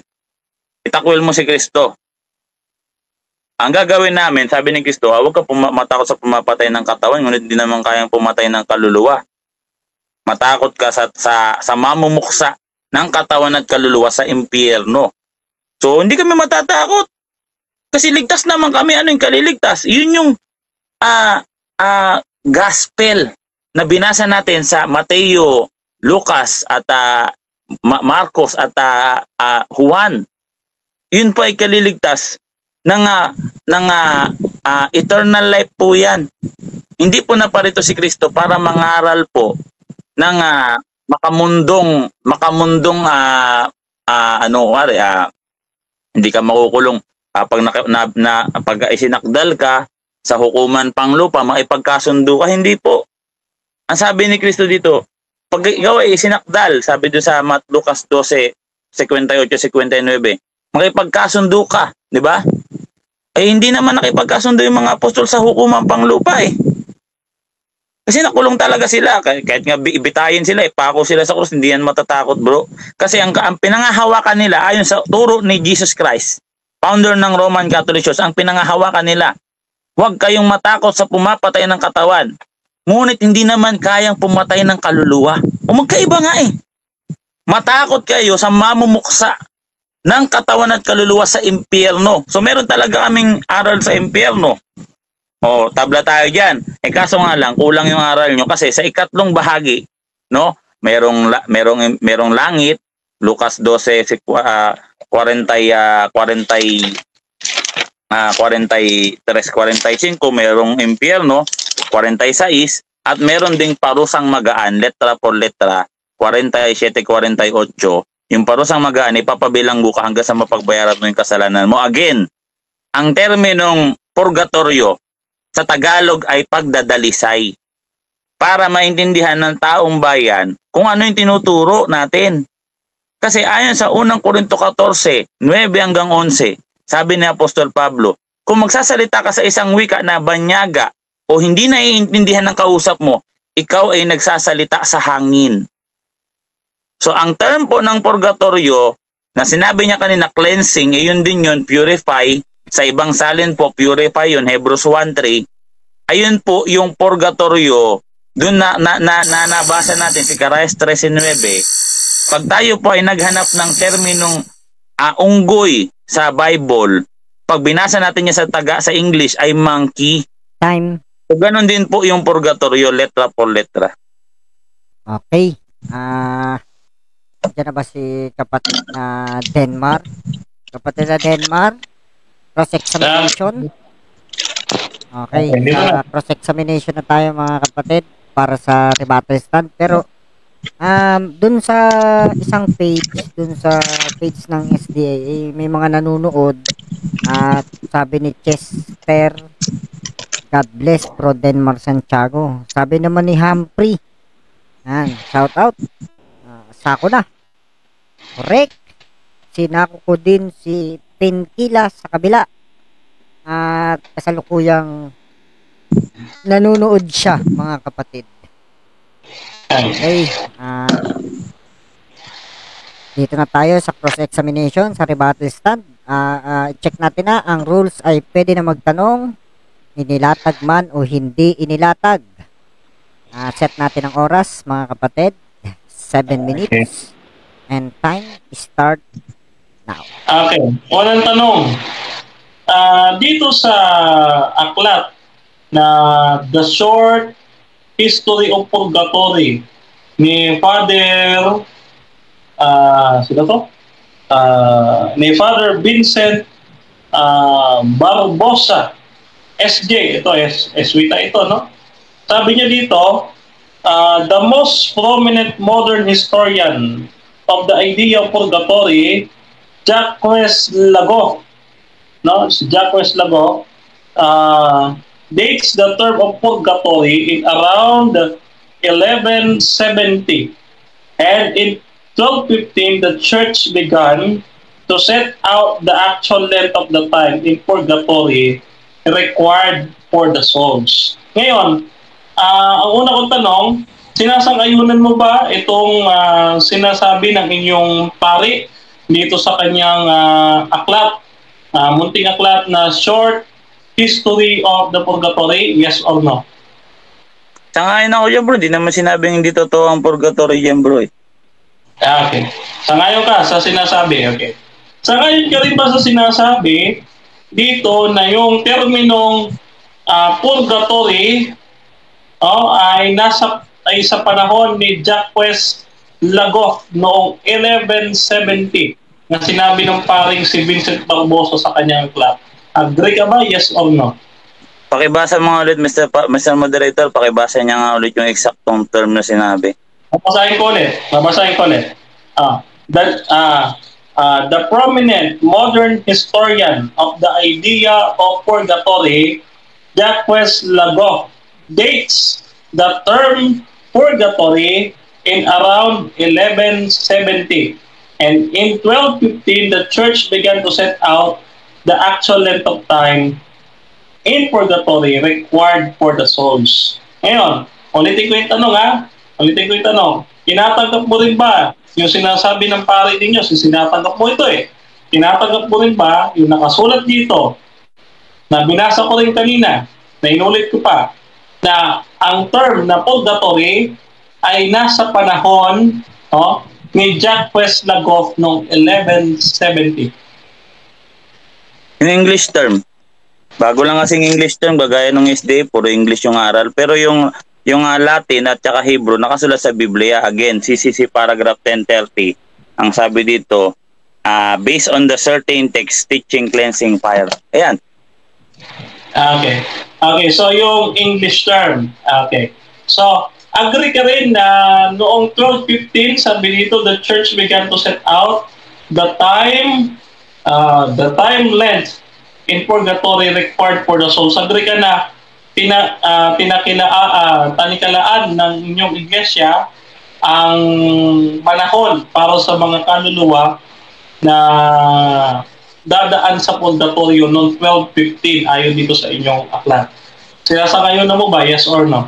Yes, kailangan pagtibayan talaga. Kada taon nga dapat pinagtitibayan eh. Kalawang Tesalonica 2:15. Kayo'y manindigan. Address po yan sa lahat. At magtibay. Pagtitibay po yan sa mga aral or tradisyon na aming itinuro, maging sa salita o sa sulat. So pagtitibay po yan. Okay. Next question. Okay. So, sa makatuwid, John Paulo, tinatanggap po rin dito na yung term na purgatory nag-exist noong 1170 at noong 1215 ay naglatag ang inyong church ng panahon para sa mga kaluluwa na itatagal nila dun sa purgatorio. So, to-confirm ko lang, ina-agreehan mo ba yung dalawa mong sagot kanina? Yes or no? Hindi naman sinabing itatagal sa purgatorio, bro. Wala namang ganun, bro. Sinabi niya, bro, English term na purgatory. Yung English, kailan lang talaga na-develop yan? Galing yan sa term na Latin. Pero from yung ano namin, CCC paragraph 1030, yan ay based from the... May objection ba? Objection, moderator. Ito nakasulat po dito, babasahin ko po, no? Hindi ko po binabago nakasulat. Sabi diyan, in 1215, the church began to set the actual length of time, in purgatory required for the soul. Sa Tagalog, noong 1215, ang church ay nagpasimulang maglatag ng actual na haba ng time, ng oras sa purgatorio na nire-require sa mga kaluluwa. So ngayon, uulitin ko yung tanong ko kino-confirm mo ba yung dalawa mong sagot kanina? Moderator's time muna. May counter objection ka, Mr. Boy Letra? Ang counter objection ko, basahin niya lang, wag niyang i-explain. Wala naman sinabi doon na yung itatagal ng soul sa purgatory. Walang sinabing yung itatagal duration ng soul sa purgatory. Dinagdagan niya, Mr. Moderator, yung referensya. Mr. Moderator, Moderator's decision na tayo, stop the clock muna tayo. Repeat mo yung question and okay. Repeat mo. Okay, ulitin ko na lang or ibahin ko na lang yung question. Ayan. Dito sa inyo, referensya pa rin ni Father Vincent Barbosa. The same book, no, yung The Short Purgatory. Yan pa rin statement na yan. So, inaamin mo ba dito na nag-exist yung word na purgatory sa time ni Jacques Lago? Kasi sabi dyan eh, no? The prominent modern historian, no? Modern historian of the idea of purgatory, Jacques Lago, no? dates the term purgatory in around 1170.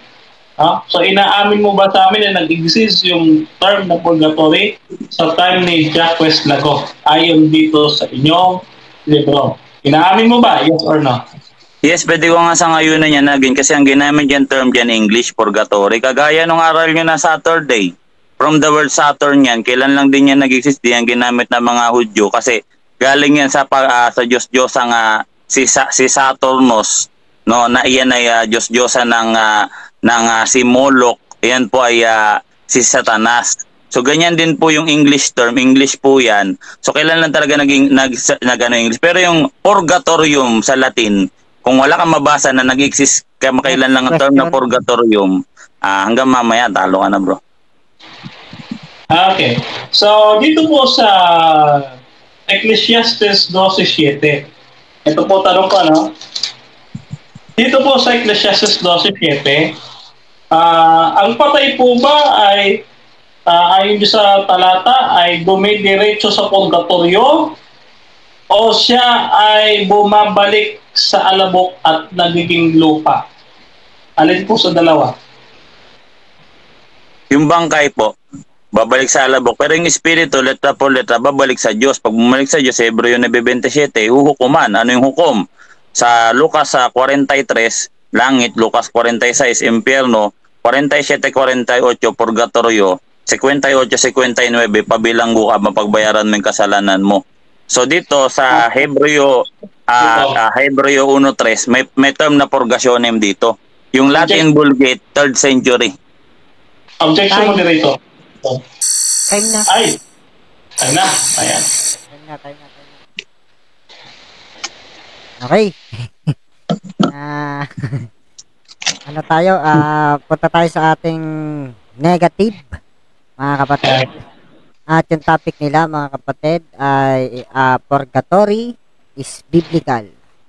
At mag-report na po ang ating negative na si kapatid na Denmar Santiago ng SDA. Wait lang. Hindi pa ready. Wait lang. Okay, time first daw muna. Magbabasa muna tayo ng yan na. Sige. Okay. Kapatid na Denmar, 7 minutes. 10 minutes pala, 10 minutes. Okay. Set natin yung 10 minutes. Okay. Kapatid Denmar, 10 minutes. Time is start now. Okay. Magandang gabi po. Umaga sa ating lahat. Umaga na. Thank you, moderator. Sabi dyan sa Ecclesiastes 12:7. At ang alabok, no? At ang alabok ay nauuwi sa lupa gaya ng una. At ang diwa ay nababalik sa Diyos na nagbigay sa kanya. So, hindi po sinasabi dito yung katawan, kaluluwa, yung bangkay, no? At tandaan po natin, sa papaanong paraan ginawa ng Diyos ang tao, Genesis 2:7. Ito ang sabi, no? At nilalang ng Panginoong Diyos ang tao sa alabok ng lupa. Ano po ginawa ng Diyos diyan? Sa Genesis 2:7, no? At ang tao ay naging kaluluwang may buhay. Kaya nga po sa sa Ezekiel 18:4, ang kaluluwa ng nagkasala ay namamatay. No? Ay hindi na po siya pupunta pa sa purgatorio. Bakit? Patay na. Ezekiel 18:4, ang kaluluwa ng nagkakasala ay namamatay. Patay na nga po eh. Paano pa po yung pupunta ng purgatorio? Pagsisisihan niya daw yung kasalanan niya, dadaran daw sa apoy, para daw linisin pa. Malala akong pagsisisi dyan. Kaya nga, ano sabi ng Hebreo 25, sabi doon, wala nang haing natitira pa. Oh, wala na. Kundi ano na lang yung naglalagablab na apoy, natutupok sa mga kaaway. Hindi ko sinabi doon na, hindi, may awa pa ang Diyos, may habag pa siya, dagang pa siya sa purgatorio. Wala na. Ano sabi dito? No? Ulitin natin, Ecclesiastes 12:7. Ano sabi dyan? No? Ecclesiastes 12:7. Sabi po dito, no? Eto, Ecclesiastes 12:7. Ganito po ating pakinggan, no? Sabi dito, ayan, no? At ang alabok ay nauuwi sa lupa gaya ng una. Hindi po yung tao o yung tayo nauuwi sa purgatorio. Wala pong ganon. Ang sabi dito, nauuwi saan? Sa lupa. Wala po siyang ginalaw ni isa sa ating mga talata. Wala po siya, kaya po hindi po makakapanindigan ng ating kausap. Si Boylet no, ay paano pagkalinaw po ng ating pagkakabasa dito po sa Juan 5:28 hanggang 29. Ganito sabi, no? Ayan, huwag kayo ikagigilala sapagkat dumating na ang oras na ang lahat ay nangasalibingan ay makarinig ng kanyang tinig. So ibig sabihin, eto ito, lahat ng mga patay sa araw ng paghukom, dadating ng ating Panginoon saan? Sa libingan. Ay maliwanag ho ito.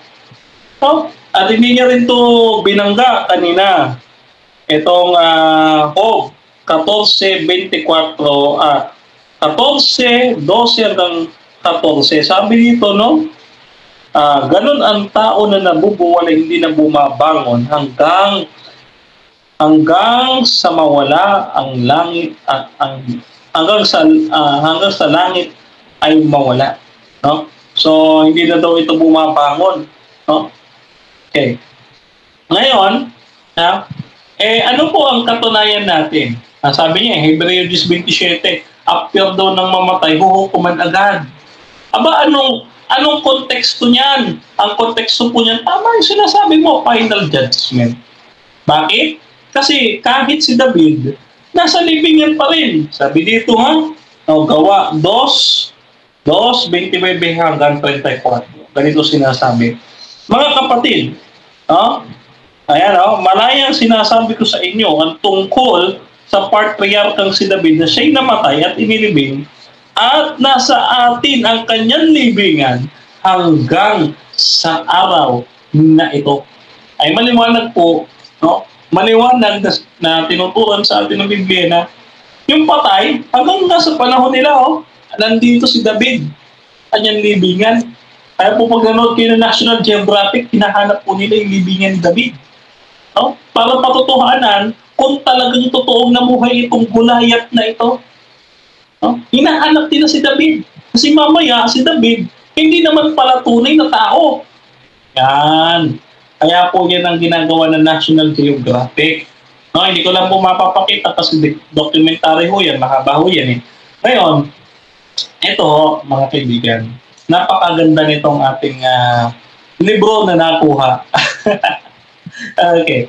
Sabi dito ni Father Vincent Barbosa sa kanyang sulat na Short History of the Purgatory, sabi diyan, the most modern historian of the idea of purgatory, Jacques Lagoff, dates the term purgatory in around 1170. Ayon sa ating kaibigan, yung term daw na English na purgatory, dito daw nag-exist, 1170. Pero daw, meron daw sa Bible. Kaya hindi niya na mababasa. Ang lagi niyang binabasa, purgationem, cleansing, hindi po purgatory. Dapat po, pag cleansing, dapat purgatory din ang ibig sabihin. No? Yan. Kasi ang ginagawa ng ating kapatid, nililiteral niya yung mga talata ng Bible. Parang ganito pag nakabasa sila ng Ecclesia Kata Polos, magkahiwalay po yun magkahiwalay Kata Kataholos. Hindi ho kataholos, kundi kataholos. Magkahiwalay. Ano ibig sabihin yun? Throughout all, dalawang salita po. Dalawang salita. Hindi naman po yung sinali na Catholic. Akala nila Catholic. No? Ginagawa nila tayong mangmang. No? Ginagawa po nila tayong mangmang sa wikang Griego. No? Hindi yata nila alam na tayo rin ay nag-aaral ng wikang Griego. Na kapag ka sinabi na purgationem purgatory daw, hindi. Cleansing yan. Oh, ngayon, yung cleansing, wala akong pakialam dyan. Kasi kahit buhay tayo, kini-cleanse tayo. No? Saan po katunayan na tayo ay kini-cleanse habang buhay pa po tayo? Yung binabasa niya sa Zacarias 13:9. Yung ikatlong grupo po doon na maiiwan, that is the remnant. No? Ayan po yung prophecy. Sa Revelation chapter 12, verse 17, yung remnant po ay sinubok ng dragon, ang ahas na si Satanas. No, ito po yung remnant of her seed. Bakit po of her seed? Yung babae na nagtago sa ilang, iglesia sa ilang po yan, yung mga Hudyo, yung anak niya, yung remnant, yung mga hentil, hentil, na pinatay rin ng Papa sa Roma after ng 1,260 days prophecy. Alam naman natin yan, yung Inquisition. Ayun, yung of her seed. Sino yung seed? Tayo yun, yung remnant. No? The remnant seed of the woman in Revelation chapter 12. Ang ikatlong grupo sa Zacarias 13:9, sinubok ng dragon. No? Yun po ang kahulugan ng talatang yan. Sinusubok, buhay pa lang po tayo. Kaya po, ang tanong natin kay John Paulo, kung may pagkakataon po sagutin niya, ikaw ba sinusubukan ng Diyos ngayon? Ayan. Ikaw ba yung sinusubok ng Diyos ngayon? Yung mga challenges natin sa buhay, ikaw ba yung sinusubok pa ba ng Diyos? Kasi kung hindi na, perfect ka na. Pero sagutin mo yan mamaya. Ngayon kung ikaw si Boy Letra, para mananalo ka sa ating debate, kung ikaw si Boy Letra, kailangan may mabasa ka. Letra por letra. English. English. English na purgatory dito sa Bible. Kung wala kang mailabas at hindi mo matutunan itong mga talatang inilatag ko sa iyo, at hindi mo ginalaw ang mga talatang ito, ay malamang at sa malamang hindi makapitindig ang iyong proposisyon na ang purgatory biblical. When you say biblical, kailangan mababasa sa Bible, letra por letra. Kung ito si Boy Letra. Ngayon, ano po yung mga talatang nilatag natin sa kanya? Yung Ecclesiastes 9, Gis 4 hanggang 5, yung Juan 11 hanggang 14, no, galawin niya po yan, ano pa? Gawa tuloy. Awit sa 5, awit sa 5, awit 115 verse 17, no, wala na nga pong diwa, wala na nga rin pag-iisip yung patay, no? Ano ba? Awit 146 verse 4, no, wala na rin ibig. Okay?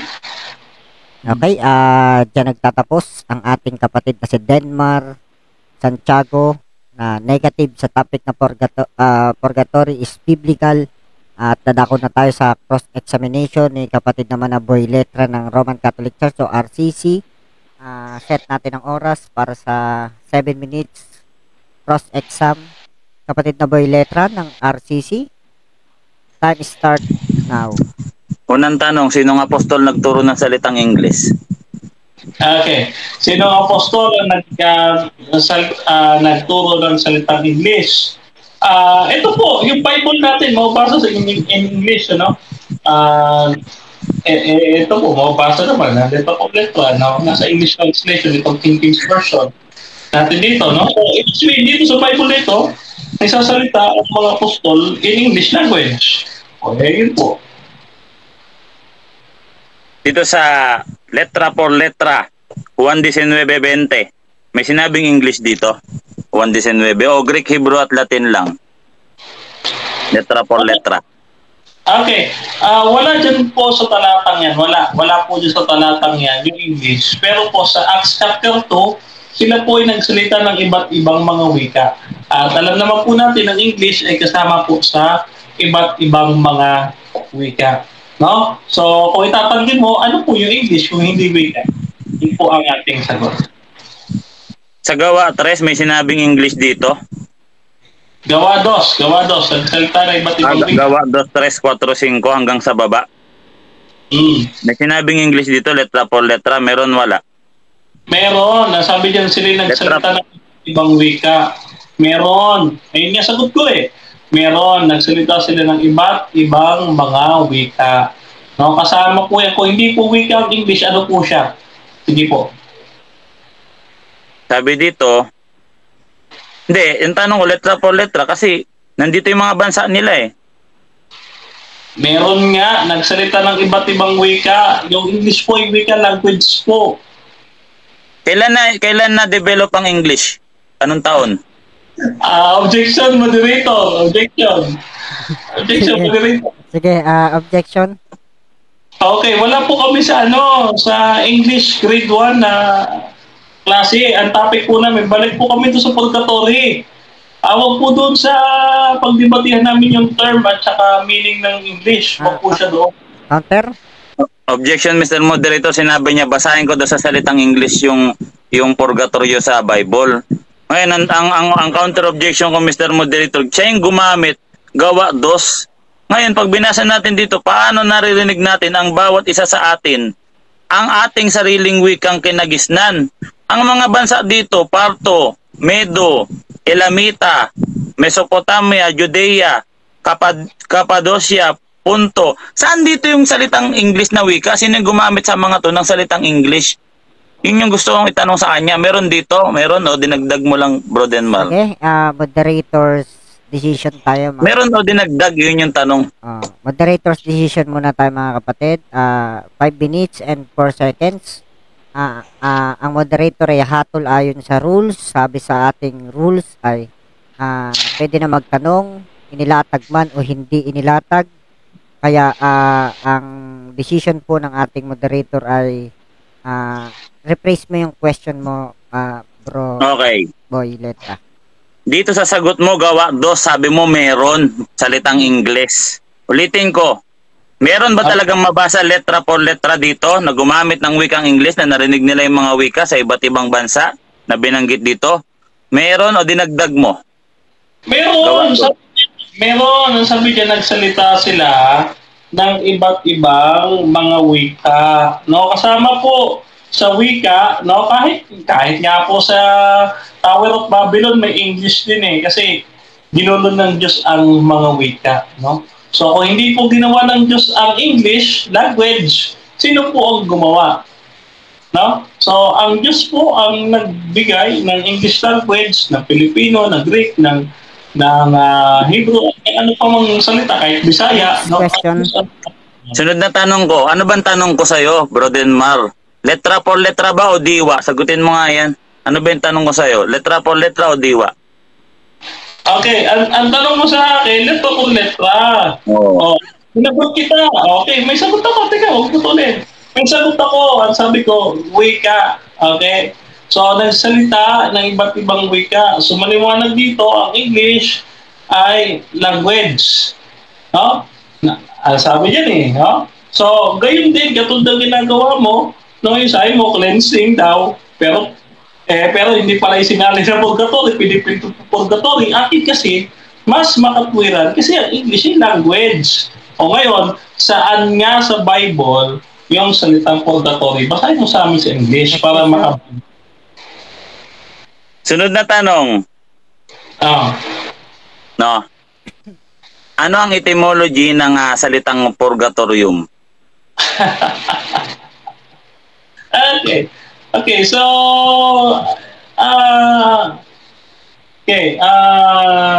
etymology niyan ay diyan din sa sa purgationem, no? Mabasa yan sa Hebrews chapter 1 verse 3. No? Ayan, so sa Latin yan, yung purgationem. Pero ang ibig sabihin niya na cleansing. Hindi po isinali niya sa English na purgatory. Next question. Kaya po ang natin yung sa purgatory. Sa King James Version, isinali siyang purge. Tanggap mo. Yes, purge. Tinanggap ko na purge. Pero ulitin ko nga po, wala kayong mababasa letra por letra na purgatory sa English language. Wala. Saan nga talata sa Biblia yung salitang English dito na ginamit nila yung salitang English? Saan nga talata dito? Letra por letra. Again pangalawang tanong na to. Ginamit mo na naman yung salitang English. Saan nga dito sa letra por letra? Sa time nila may salitang English para gamitin nila yung salitang English. Meron ba letra por letra? Meron o diwa? Sige, yung tanong mo. Letra por letra ba yan o diwa? Ano ba yung sagot mo? Okay, letra por letra, ano nga sabi ko, wika, nagsalita sila ng iba't ibang mga wika. Unang Korinto 12:28. Objection, Mr. Moderator. Objection muna. Sige. Mr. Moderator. Sige. Pwede pakiulit mo yung tanong ko kay Denmark kasi ang sabi ko, Mr. Moderator, English, hindi wika. Hindi yata ako narinig. Ang tanong ko, Mr. Moderator, meron ba talagang mabasa letra por letra na nabanggit man lang yung salitang English dito sa Bible? Hindi wika, Mr. Moderator. Hindi sinatanong salitang wika. Pakiulit naman, Mr. Moderator. Bali ang gusto ni Boy Letra, yung salitang English. Yun yung hinahanap niya. Meron yes, ba wala? Counter. Counter mo na. Okay. Ang counter ko, Mr. Moderator, sumagot na nga po ko sa pagpipilian niya kasi ang ating rules categorical. Letra por letra ba, verbatim, pumili po ko. Sabi ko, letra por letra, sumagot ako, nagpaliwanag ako. Ngayon, kung ayaw niya ng paliwanag ko, Mr. Moderator, lagay niya dun sa kanyang paglalatag. Okay na. Naintindihan na ng moderator ang objection ng bawat isa.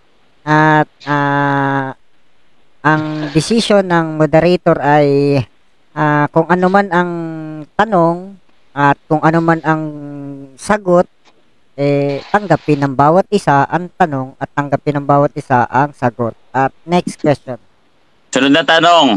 Anong pinagkaiba ng letra por letra sa diwa? Ayan, sagutin mo yan. Pareho lang po yun. Sapagkat ang nakasulat po sa Biblia, ang letra por letra, palagay doon, halimbawa, yung salitang Diyos, may mabasa tayong Trinity sa Bible so, nandun din yung diwa ng Trinity. Sa Bible, letra por letra din yun Okay? Sa Amplified Bible, yung Trinity sa Revelations chapter 4, verse 10. Question?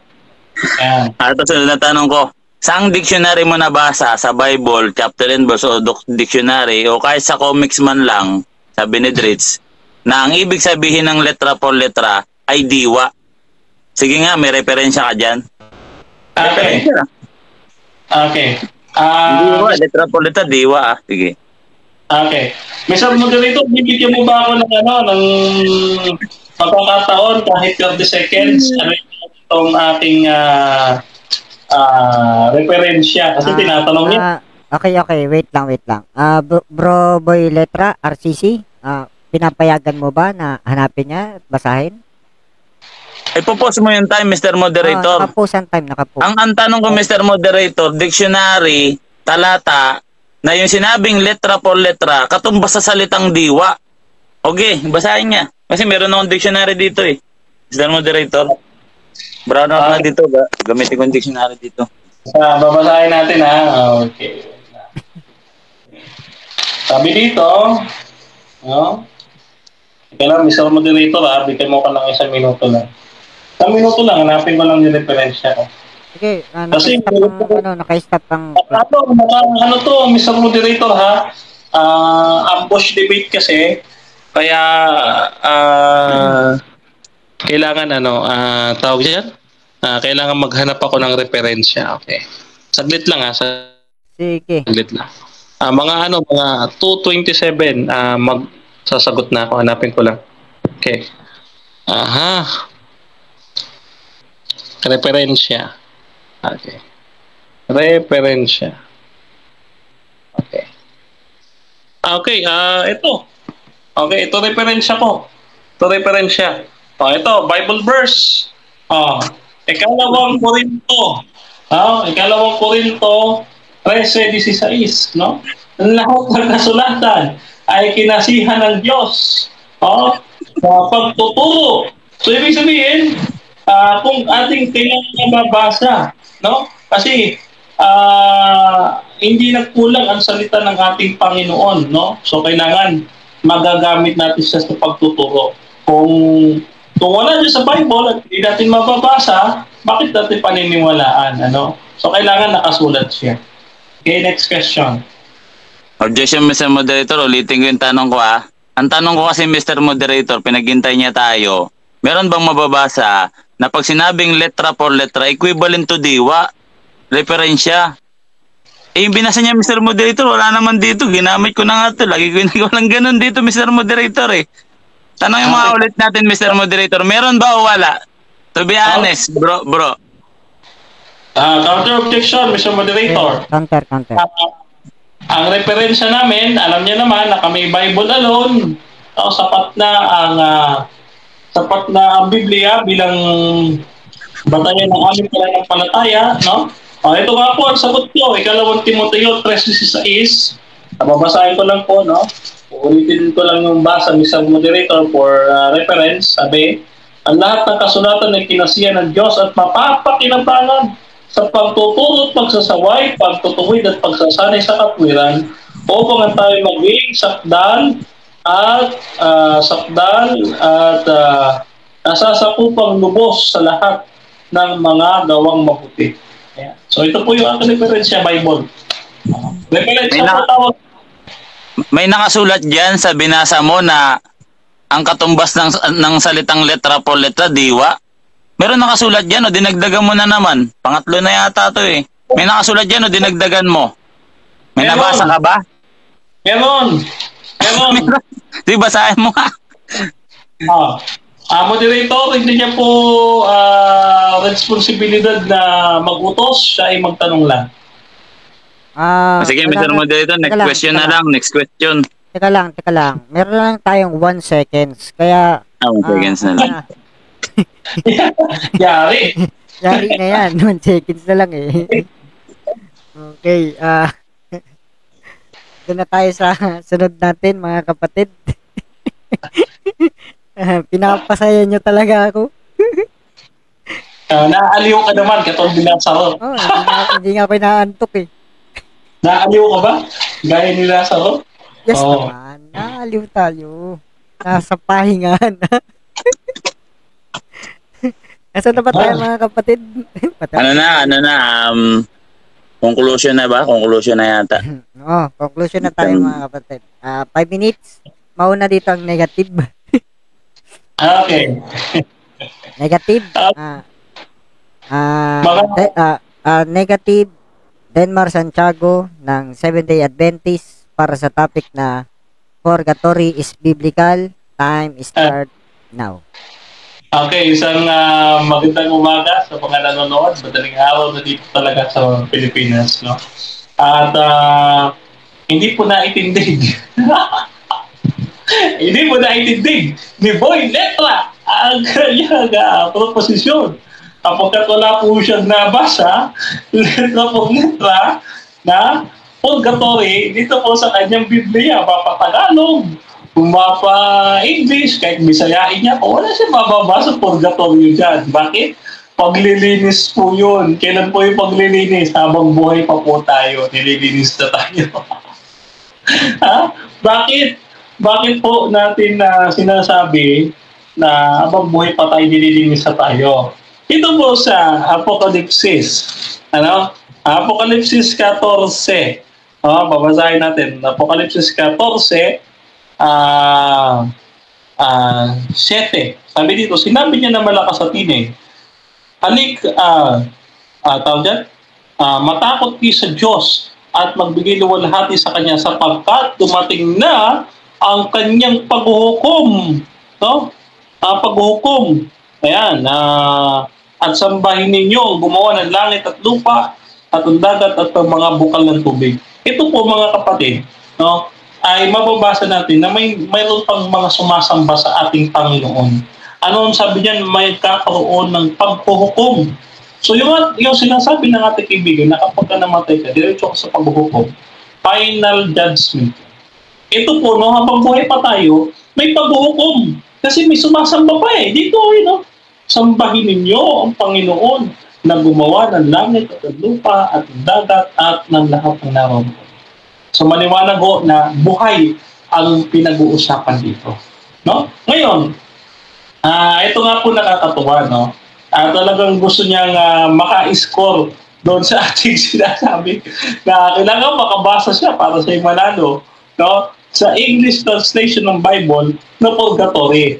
Mga kapatid, ganito ho kasi yan. Sabi ho dito sa Unang Korinto, no? Maganda ito eh. Unang Korinto 12, 27 or 28. Ganito sinasabi. Unang Korinto 12, 28. Ganito ang sinasabi. Okay.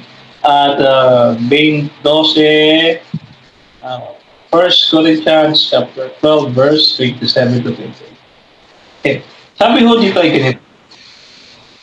Okay. 7.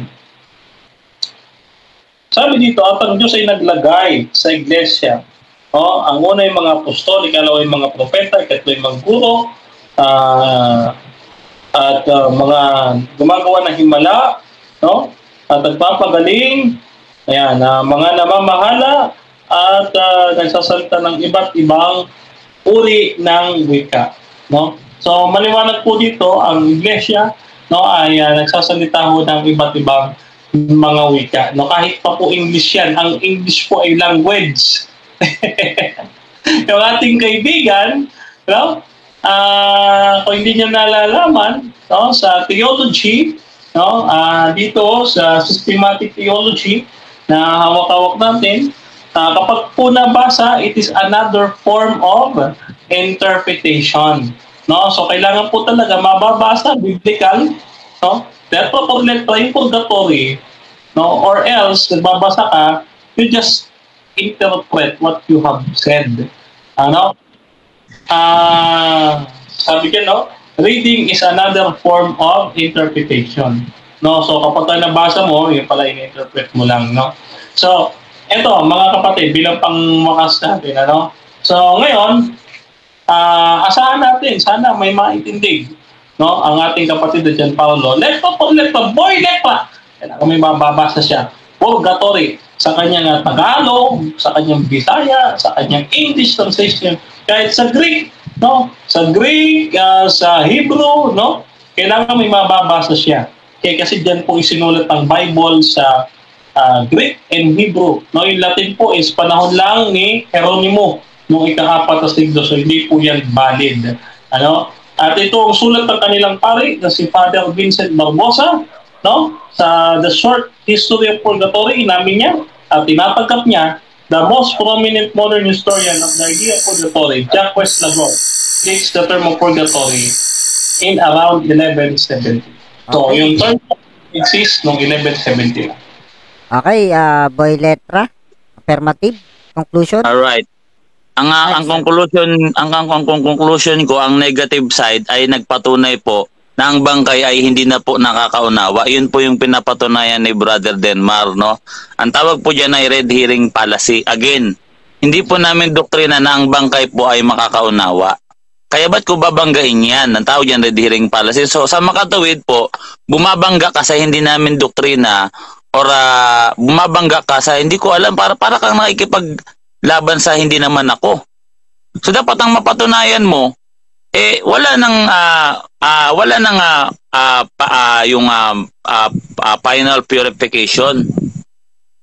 Ngayon, ang gusto niyang patunayan yung bangkay daw, wala na daw naalala. Ngayon, yung mga nilatag natin talata kasi nag-brown out na dito, no? Kaya sinakyan ko na si Denmar kasi ang nangyayari kay Denmar, yung challenge na kailangan may mabasa ako sa English, doon ako natawa eh.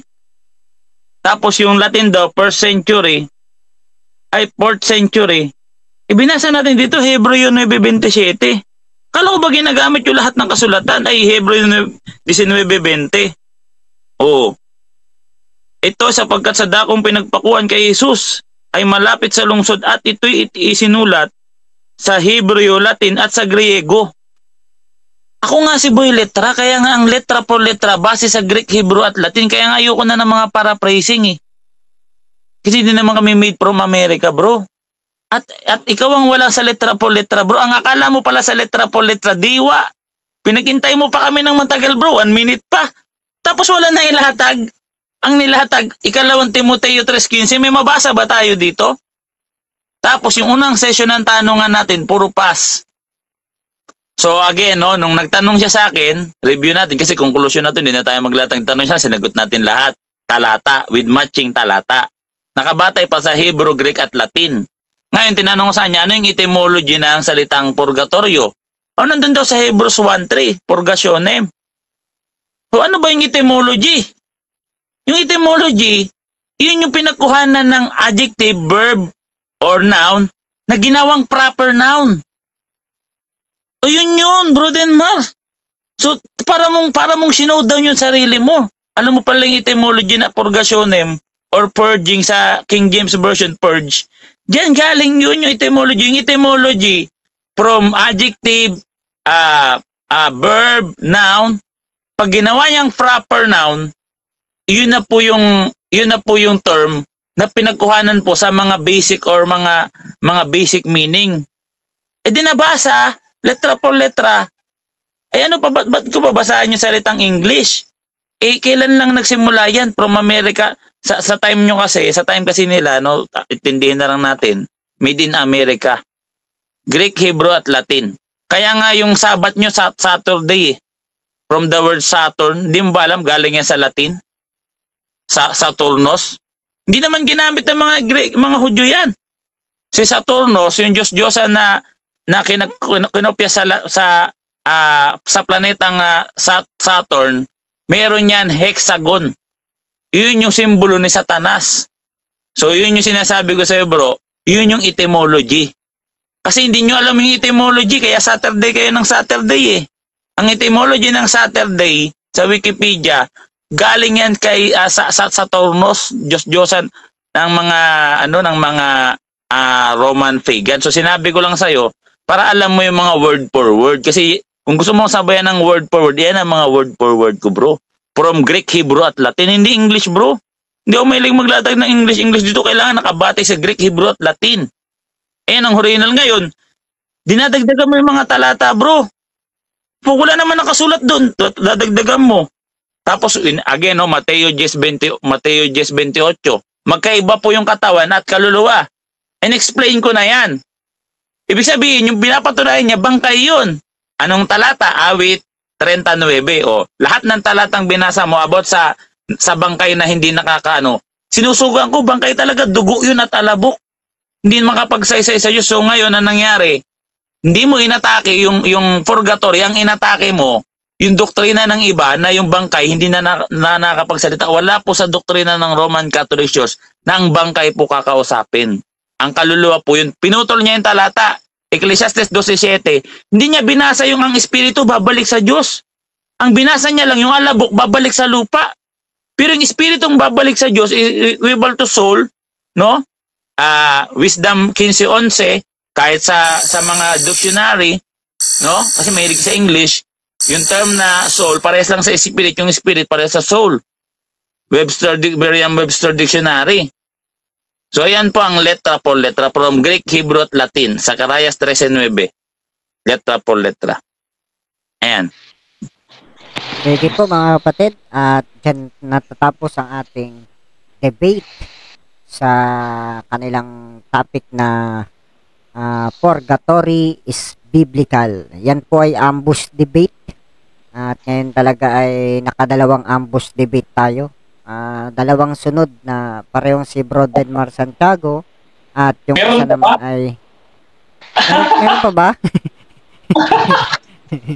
Okay, ano na natin mga kapatid, bigyan na natin ng dalawang minutong pagpapasalamat ang bawat isa. Unahin ko na si Boy Letra, tal nandyan na siya. Alright, maraming salamat sa lahat ng mga nakapakinig kahit alas 2 na ng 2:40 na ng madaling araw.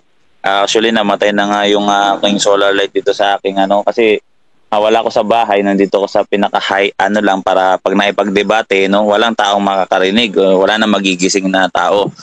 At hindi na rin ako nakapag-uping kasi wala nang kuryente yung solar. So, shoutout sa lahat yan at shoutout kaya sa mga sumusuporta sa amin sa TikTok, yung Etos Bottom, kila Nash, at syempre sa grupo namin RDM Genas, kay Sir Alvin patuloy lang sir, at syempre sa ating mga kausap ngayon sa bumubuo ng PDA, Philippine Debaters Association, at si Bro Denmar Santiago ng SDA. So yun lang mga bro, maraming salamat. Okay. So, muli po mga kapatid, mga kaibigan, binabalik natin ang lahat ng kapurihan at kalwalhatian, at higit sa salipang salamat ang ating ibinibigay sa ating Panginoon. At pinasasalamatan natin ang PDA bilang platform at kay Brother Jeffrey na talagang tumupad doon sa utos ng ating Panginoon Kristo na magpuyat kayo. Sabi ni sa magpuyat kayo. At ginawa nga ni Bro Jeffrey, may pagpapala ka sa langit. At ngayon din, by the way, ilista mo yung mga utang ko. Alam ko marami ang utang. Ngayon, at salamat din. Gusto ko pasalamatan at batiin ang ating kasama sa Advent Biblical Ministry at sa ating mga kasama sa Adventist Youth Disciples Ministry at sa 3A Media na ating mga kasama, sa akin din baka makalimutan ko at magtapos sa akin yung mag-asawang Camacho. Ayan, sa Sister Yelen Camacho at saka si Brother Fernand B. Camacho Jr. at ang aking mentor, Dr. Rocky Tulog, na ngayon ay tulog na. Ayan, maraming salamat po muli po. Inanyayahan ko po kayo na sumunod sa akin sa YouTube. I-type nyo lamang po ang pangalan ko, Brother Denmar Santiago. Kaya yung ating ministry na The Present Truth Ministry, i-search nyo lang po yan at lalabas na po yung ating YouTube channel. So muli po, ang inyong maliit na lingkod, Brother Denmar Santiago, ay iniiwanan ko kayo, tinahabilin sa ating mamagpala at maibigay Panginoon at nawa bigyan tayo ng Panginoon mamaya ng buhay at lakas para humarap sa bagong araw. God bless po everyone and good night. Okay, sa pangalan ng ating Panginoong Jesucristo at sa ating CEO na si J. Rod Castros, CEO ng Philippine Debaters Association. Ako si Jeffrey Punayo at nagpapaalam, nag-iiwan sa inyo ng magandang gabi at pagpapala ng Diyos ang sumaatin siya nawa. Kaibigan ko, pakinggan mo, panawagan para sa'yo. Ang buhay ay ihanda na malapit nang magwawakas itong mundo. Sa krus ng Kalbaryo, siya'y nakalipad, nag-aantay kung kailan ka lalapit sa Kanya. Mga sugat na kay hapi, Kanyang titiis upang